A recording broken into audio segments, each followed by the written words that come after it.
uma pessoa que foi alcançada nos braços do Evangelho de Cristo, ela nunca mais estará sozinha, entende? Nunca mais. Mesmo que todo mundo deixasse de te apoiar, e mesmo que as pessoas que você mais se apoia te abandonassem, você estaria seguro, em uma segurança muito maior, muito mais forte do que qualquer outra na vida. Falando um pouco sobre Caim e Abel, sobre a fé, dê preferência para a verdade do Evangelho, todas as vezes que ela confrontar as suas verdades ilusórias. Dê preferência para as verdades de Deus, todas as vezes que elas confrontarem a sua verdade limitada, entende?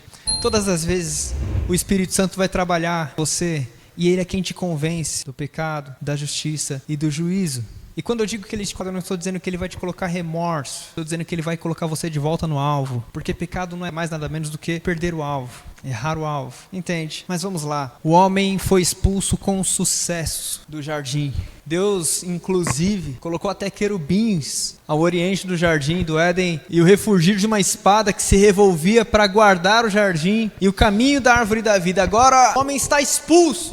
Aí qual é a premissa que nasce no coração do crente, que aprendeu sobre igreja, que aprendeu tudo sobre Deus, que aprendeu tudo através, ou seja, do pentecostalismo, seja do presbiterianismo, ou seja, de qual religião for, que nasce no seu coração a ler isso, houve separação entre Deus e o homem. A partir daqui, Deus expulsou o homem do jardim e se trancou dentro do jardim. É isso que aparece na cabeça do crente. Sim, não, porque se você está dizendo para mim que quando Deus expulsou o homem do jardim, então houve separação entre Deus e o homem, então Deus ficou trancado dentro do jardim. Será? Aí o homem se divertia com sua mulher, e aí ela concebeu e deu à luz a Caim, adquiriu um varão. Quando você vê as pessoas contarem a história de Adão e Eva, você sempre vê de que eles ficaram, a gente não tem mais o Senhor, que saudade do fim da tarde, porque agora Deus não está mais com a gente não vê mais Ele não está mais com a gente não está mais com Ele, separou. E aí Adão escrevia canções de saudade, ai que saudade de Deus, da época que a gente vivia junto, que a gente estava junto direto, mas agora Ele trancou o jardim e ficou lá dentro.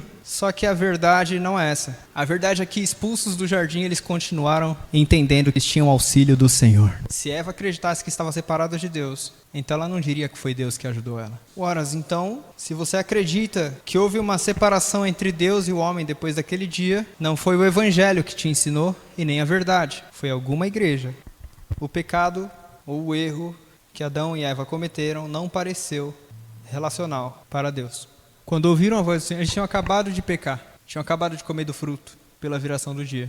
E aí Deus se escondeu deles, aí eles se esconderam de Deus. Eles se esconderam da presença do Senhor Deus, o homem e sua mulher, por entre as árvores do jardim. Eu acho incrível como, no exato dia do pecado, Deus desce. E quem te convenceu que Deus mudou? Quem convenceu você de que Deus agora é diferente? Que no dia do seu pecado, Ele faz o céu ficar de bronze? Foi alguma igreja. Pastor Leandro, você está falando mal das igrejas? Não. Para cada pregação da verdade e da graça, tem 100.000 pregações afastando você de Deus. Quando Deus nunca teve problema em se relacionar com pessoas que estão errando.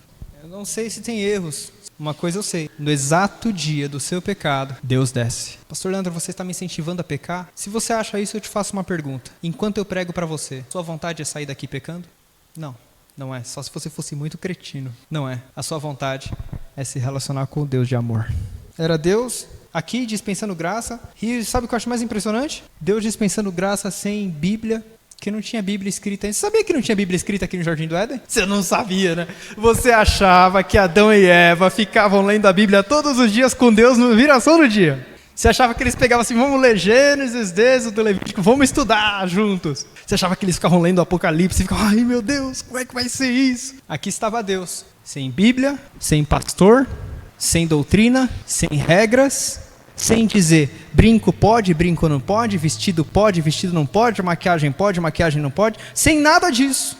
Aliás, nada tem a ver com roupa o relacionamento de Deus. É bom enfatizar isso aqui, porque Adão e Eva viviam peladões no jardim, e Deus adorava se relacionar com eles. Peladões, sem problema algum. Então aqui estava Deus, sem doutrinas, sem regras, sem nada, se relacionando com o homem. Em algum momento nós colocamos todas essas coisas como intermediários entre nós e Deus. Em algum momento, nós criamos 1 milhão de regras que se tornaram a ponte entre nós e Deus, de forma que para que eu acesse Deus, eu tenho que passar pelas regras. E se eu não acertar nas regras, Deus não me quer. É isso que parece aqui? Vamos lá, você é inteligente. Eu quero que seu coração desperte, para que você saiba que Deus não está nos limites das nossas criações. Ele ama o ser humano. Agora, sem lei, sem todas essas coisas que a gente criou, se manifestou a justiça de Deus, testemunhada pela lei e pelos profetas. Sem nenhuma dessas coisas. Essas coisas testemunharam, mas sem nenhuma dessas coisas. Justiça de Deus mediante a fé. A gente vai começar a falar sobre fé. Mediante a fé simples. Mediante um coração apaixonado por Ele, que expecta por Ele. Mediante a fé simples em Jesus Cristo. E aí, para você, na sua cabeça, Jesus Cristo é um cara que nasceu há 2000 anos atrás, e aí ele tem uma historicidade. Então Cristo para você é um cara que viveu por 33 anos e morreu numa cruz, e nada mais do que isso. Seu Cristo é limitado a uma época, seu Cristo é limitado a um povo, a um país, a uma era. Mas o Cristo que eu conheço não tem limite de nação e nem de tempo, ele sempre existiu. Então, é mediante a fé nesse Cristo que Abraão teve, antes que Jesus nascesse. Abraão creu num Jesus ilimitado, atemporal. Se o seu evangelho é baseado em roupas, logo mais seu evangelho passou da moda. Se seu evangelho é baseado em coisas, logo ele passou da moda. Se é baseado em cor de parede, passou da moda. Cristo, transcendental, mediante a fé no amor. Porque preste atenção, Cristo é Deus. Você entende isso? Jesus é Cristo, Cristo é Deus. Então diga, Cristo é amor, mediante a fé no amor. Porque o amor não tem limitações entre paredes, e não precisa que alguém conheça a historicidade dele, ele se manifesta em qualquer lugar. Mediante a fé nisso, para todos.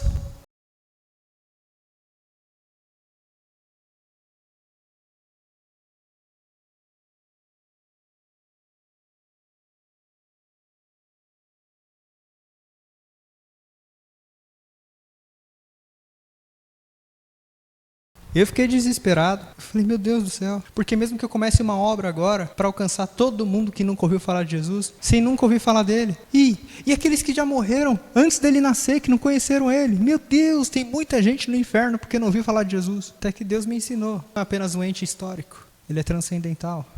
Ele não é apenas um nome. É uma ideia de Deus se manifestando no coração dos homens. E sobre todos os que creem. Porque não há distinção. Pois todos pecaram e carecem. Todo mundo perdeu o alvo, porque a palavra pecado significa errar o alvo. Você entende que a palavra pecado não significa errar literalmente, mas significa errar um alvo, perder um objetivo? Porque a pessoa acha que quando ela erra em alguma coisa, ela pecou. Não é isso, tá? É erro, pecado é perder o alvo. Você pode errar em alguma coisa e continuar no alvo. É por isso que a Bíblia diz que Jesus nunca pecou, mas ela não diz que ele nunca errou. Eu preciso da ajuda de Deus aqui, porque tem gente que vai ficar desesperado com o que eu estou dizendo. Erro e acerto são absolutamente relativos. Certo e errado é absolutamente relativo. Quer um exemplo? Você está numa guerra, você é soldado, você é atirador de elite. Tem uma pessoa sendo refém de um bandido. Esse bandido tem uma arma na cabeça dessa pessoa inocente. Você é atirador de elite. Você deixa que o bandido mate o inocente, ou você mata o bandido? Uma vez Jesus fez um chicote e entrou no templo, bravo. Tem gente que vai dizer, ele errou. Inadmissível. Jesus errou. Mas ele não errou o alvo. Ele atingiu o objetivo de ensinar as pessoas que aquela casa seria chamada casa de oração. Ele nunca pecou. Mas todo mundo errou, perdendo o alvo. Eu vou deixar essa bomba na sua cabeça. Sendo justificados de graça. De graça, por sua graça, mediante a redenção que há em Cristo, no amor, em Cristo Jesus, a quem Deus propôs no seu sangue como propiciação mediante a fé simples, para manifestar a sua justiça, por ter Deus na sua tolerância deixado, olha só, impunes os pecados anteriormente cometidos, na sua tolerância. Jesus não havia morrido na cruz ainda, não na cruz histórica, mas mesmo assim Deus estava manifestando graça, deixando impunes os pecados anteriormente cometidos. O que a gente vai dizer de Abraão? Se Abraão foi justificado por obras, porém não diante de Deus. O que diz a Escritura? Abraão creu em Deus E isso foi imputado por justiça. Peraí. Abraão creu em quem? Falaram para você que você só pode ser justificado crendo em Jesus e na obra dele na cruz. Vai, pensa. Deus e Jesus são o mesmo, cara. Então Abraão creu em Deus sem conhecer a obra de Jesus. E foi justificado. Você não tem noção de quantas pessoas que estão chamando Deus de mãe natureza estarão no céu. Só porque eles creem em Deus. Estão sendo justificados assim. O salário não é considerado como favor, mas como dívida. Eu expliquei para vocês semana passada isso. Mas o que não trabalha, porém, crê naquele que justifica o ímpio, a sua fé é atribuída como justiça. Essa foi a fé de Abraão em Deus. Vem, pois, esta bem-aventurança exclusivamente sobre os circuncisos ou também sobre os incircuncisos? Visto que dizemos, a fé foi imputada a Abraão para a justiça. A fé em quem, cara? Eu quero que você tenha a visão mais aberta, ok? Não foi por intermédio da lei, até porque a Bíblia não estava escrita na época de Abraão, e sim mediante a justiça da fé. Era só algo que explodia dentro do coração dele. E esse algo que explodia dentro do coração dele transcendia a qualquer coisa material. Abraão não frequentava uma igreja como você. Não existia. Para e pensa. Pastor Leandro, você está me incentivando a não ir para a igreja? É aqui que você está aprendendo um monte dessas coisas. Apenas eu estou dizendo para você que você não pode se limitar ou limitar Deus a um jardim. Porque senão você só vai ter comunhão com Deus na Santa Ceia. Senão você só vai ter comunhão com Deus quando o pastor estiver ministrando louvor. Mas e a sua vida, cara? Deus tem que fazer sentido na sua segunda-feira. Essa é a razão porque provém da fé, para que seja segundo a graça, a fim de que seja firme a promessa para toda a descendência, não somente ao que está no regime da lei, mas também ao que é da fé. A fé que teve Abraão, porque Abraão, nesta fé, não somente por causa dele, está escrito que ele foi levado em conta, mas também por nossa causa, porque posto que a nós, igualmente, nos será imputado, a saber, a nós que cremos naquele que ressuscitou dentre os mortos, Jesus, nosso Senhor. Essa graça se manifesta a nós, o qual foi entregue por causa das nossas transgressões e ressuscitou por causa da nossa justificação. Ele faz uma comparação, um paralelo. Então ele estava dizendo assim, Abraão creu em Deus, fé. Para e pensa, analisa comigo. Abraão creu em Deus, teve fé. Ok, conheceu Jesus? Não, mas teve fé. E foi justificado por essa fé. E agora ele diz que nós também, pela mesma fé. A mesma fé que Abraão é o pai dessa fé. Da mesma fé. Em Jesus, estamos sendo justificados. O limite da justificação não é a historicidade de Jesus. É a fé no amor que Abraão teve. É por isso que não há um tempo da graça, como você diz por aí. Ou a dispensação da graça. A gente não está na dispensação da graça, a gente não está no tempo da graça. O mundo foi criado em graça, Abraão viveu a graça. Adão viveu a graça junto com Eva no jardim e fora do jardim também. Ok. A graça está disponível o tempo todo, não há um tempo específico para que ela o seja. Há quem diga, tem 7 dispensações. E aí vai falar dispensação por dispensação, e agora a gente está na dispensação da graça. E depois vem a dispensação milenial, que já não é mais graça. Que loucura, cara. Até porque Deus é graça. A graça não é um assunto, a graça é uma pessoa. Pois a lei foi dada por intermédio de Moisés. Por meio de Jesus Cristo. Ok? A lei foi dada, foi escrita, foi criada, foi feita. A lei é um assunto. Mas a graça não. A graça veio. E a graça continua sendo uma pessoa. Ela continua sendo um corpo, o corpo de Cristo. Sabendo que não foi mediante a coisas corruptíveis, como prata e ouro, que vocês foram resgatados do vosso fútil procedimento, vossos pais vos legaram, mas pelo precioso sangue, como cordeiro, sem defeito, mácula, o sangue de Cristo, conhecido com efeito antes da fundação do mundo. Porém, manifestando agora, nesse tempo, por amor, só para que vocês soubessem, percebessem. Porque Deus foi falar com a humanidade. Então ele falou assim, Moisés, chama todo mundo ao redor do monte, eu vou falar com eles. Eu quero mostrar o quanto eu os amo. Eu quero manifestar o meu amor para eles. Então no outro dia estava o povo inteiro reunido ao pé do monte. Aí Deus começou a falar, sabe como parecia a voz dele? Trovões. Era muito grande. Sabe, já viu aquele dog, que ele é muito grande e não tem noção da força dele? Deus amava e ele falou assim, eu vou falar com eles. Quando ele começou a falar, aqueles trovões.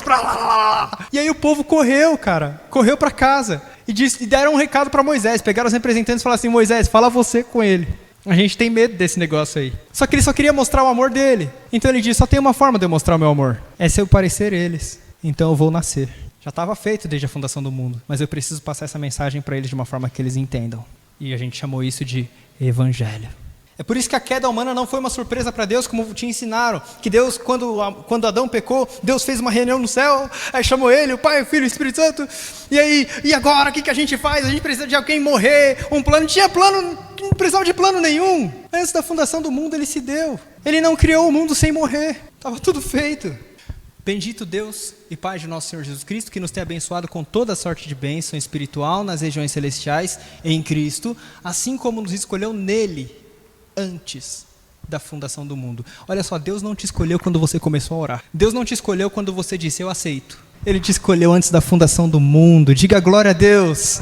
Para sermos santos. Santos, você já aprendeu que não é perfeito. É alguém que foi santificado por Ele, que foi lavado por Ele. Santos e irrepreensíveis. Irrepreensíveis, neste caso, não é sobre você não errar. É sobre Deus falar, eu não vou repreender. Santos e irrepreensíveis. Irrepreensíveis, neste caso, não é sobre você não errar. É sobre Deus falar, eu não vou repreender. Eu vou deixar viver. Não. É demais para você. Santos e irrepreensíveis perante dele. Essa é a obra dele, ok? Depois você leia. E em amor, nos predestinou para ele, para a adoção de filhos, por meio de Jesus Cristo, segundo o beneplácito da sua vontade. A religião teve que te ensinar muita coisa para que você tivesse dificuldade com essa simplicidade. Aconteceu que no fim de uns tempos, Caim trouxe fruto da terra como uma oferta ao Senhor. Aí Abel, por sua vez, trouxe das primícias do rebanho e deu a ele. E aí Deus se agradou da oferta de Abel. Ao passo que a de Caim e de sua oferta, Deus não se agradou. Aí Caim ficou irado, ficou muito bravo e até o semblante descaiu. A pergunta é, por quê? Por que Deus aceitou a oferta de Abel e rejeitou a oferta de Caim? Eu já vi teólogos explicarem assim, porque a oferta de Abel era sangue, rebanho. Então Deus queria sangue. Mentira, porque no Antigo Testamento inteiro Deus aceita a oferta de cereais. Inclusive ele pede. Não tem nada a ver que diferencia aqui. E está escrito na Bíblia, é que as pessoas não leem. Hebreus 11:4. A diferença entre a oferta de Abel e a oferta de Caim está na primeira frase. Pela fé. Pela fé, Abel ofereceu a Deus mais excelente sacrifício do que de Caim. Pela fé, pelo qual obteve testemunho de ser justo, tendo a aprovação de Deus quanto às suas ofertas. Por meio dela, e também, depois de morto, ele ainda fala. É a simplicidade da fé. Então, a diferença aqui está na tentativa da performance. Porque enquanto Abel ofereceu uma oferta feia, porque você pode imaginar que um bode morto não é a cena mais bonita do mundo. Mas se você parar para pensar na oferta de Caim, que era frutos. Bonito, né? Cheiroso, né? Cereais. Olha que oferta estética. Que sensacional, hein, Caim? Qualquer um ficaria impressionado em olhar a mesa que Caim estava oferecendo para Deus. Porque a oferta de Caim era impressionante. A de Abel não. Mas a oferta de Abel era uma oferta de fé. A oferta de Caim era uma oferta de estética. Pastor, ainda bem que eu não faço oferta de estética.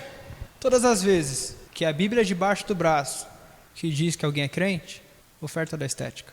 Todas as vezes que você acha que é o vestido longo que determina que uma mulher é de Deus, a oferta da estética. Todas as vezes que você diz, tatuagem é pecado. Tudo dá aparência. Não pode piercing, não pode isso, não pode aquilo. Tudo oferta da estética. Mulher de cabelo curto, pastor, ixi, porque o cabelo é o véu da mulher perante o Senhor. Você ainda está na oferta da estética. Toda vez que você olha e fala assim, mas por que a igreja tem que ser preta? Estética. Aí, pastor, porque tem estilos de música que Deus aceita, tem estilo de música que Deus não aceita. Você sabia que música também é analisada por estética? Eu sou músico, e a palavra que a gente mais usa para analisar música é estética. Quanto oferta aparente a gente está oferecendo? Pastor, tem uma forma de vestir quando você vai para o altar, pastor. Como é que você vai com uma calça do exército, um tênis? Por que você não está de terno, gravata? Oferta da estética. Tanto faz a minha roupa. Não me segura não se a gente for para a praia e eu pregar sem camisa, hein? Não, eu sei que tem gente que escandaliza, eu não ia fazer isso. Mas eu sei que é a oferta da estética que as pessoas querem. Forma de falar, jeito de falar. Pastor, gíria, pecado, pastor. Aliás, gíria é pecado na igreja, né? Já reparou? Que fora da igreja está tudo bem. É que aqui é o jardim onde Deus se trancou, não é isso? Aí aqui você precisa convencer Deus, né, de que, entendi. Jeito de falar, forma de falar e etc. Na igreja tem que ser diferente. Inclusive, o seu celular tem algumas músicas muito interessantes, que são seculares, né? Só que se no fim do culto a gente soltar uma playlist aqui secular, o que esses pastores estão pensando que eles estão fazendo com a igreja do Senhor? No seu fone tudo bem. Quanta oferta da estética, né? Quanta oferta aparente? oferta exterior. Para você o que importa é a forma que foi feito o batismo. Tem que ser no rio com águas correntes. É porque não, pastor, porque as águas correntes levam ao pecado. Eu tinha pensado que foi Jesus que tinha levado o pecado. Obrigado por me avisar. Estética. Não tem que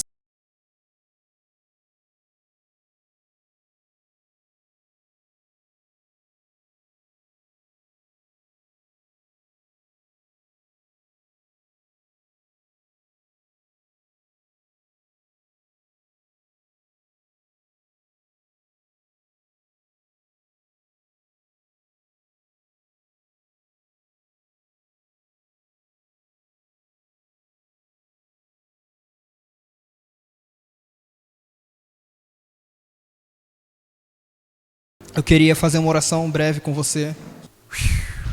Uau. Vou dizer que essa mensagem é uma mensagem um pouco mais dura, mas eu posso te dizer um fato? Essa mensagem é dura para pessoas que estão mergulhadas na religião, é uma mensagem dura. Mas para pessoas que estão vivendo a graça, simples, elas só se identificam e dizem, uau, é isso, oh, que legal, que da hora. Eles estão vibrando por dentro. Sabe quem está raivoso? Quem está raivoso é quem é oposto à mensagem da graça. Aí você fica sofrendo com isso. Chega de sofrer, cara. Deus não te criou para isso. Ele fez o mundo simples, Ele fez o evangelho simples e a gente dificultou tudo. A gente criou um monte de coisa em cima. A gente tornou Deus um Deus inacessível. Vamos voltar ao evangelho. Vamos voltar à simplicidade de Jesus. De um Jesus que se sentava à mesa. Eram pecadoras ou não, sem analisar se elas estavam bebendo vinho com ele ou não, sem analisar nada disso. Aliás, ele bebia vinho com elas. Até nisso a gente não era vinho fermentado. Aí a gente começa a tentar defender só para distanciar Jesus das pessoas simples e comuns. Para de tentar distanciar Jesus. Ele é simples, ele é bom, ele é humano. Chega de ofertas estéticas. Vamos permitir o fluir disso. Obrigado, Jesus. Obrigado pelo evangelho simples se manifestando nos nossos corações. Eu sei o quanto o diabo trabalha na mente das pessoas para que elas não aceitem a verdade. Se ele puder enganar as pessoas, ele as afastará de Deus. Porque o fato é que Deus não está separado de ninguém. Deus não está separado de ninguém. São as pessoas que se separaram dele através das suas doutrinas, das suas ilusões, das suas criações malucas, das suas estéticas. Você pode viver com o coração apaixonado pela fé e pode oferecer uma oferta da fé todos os dias no seu coração, da sua vida.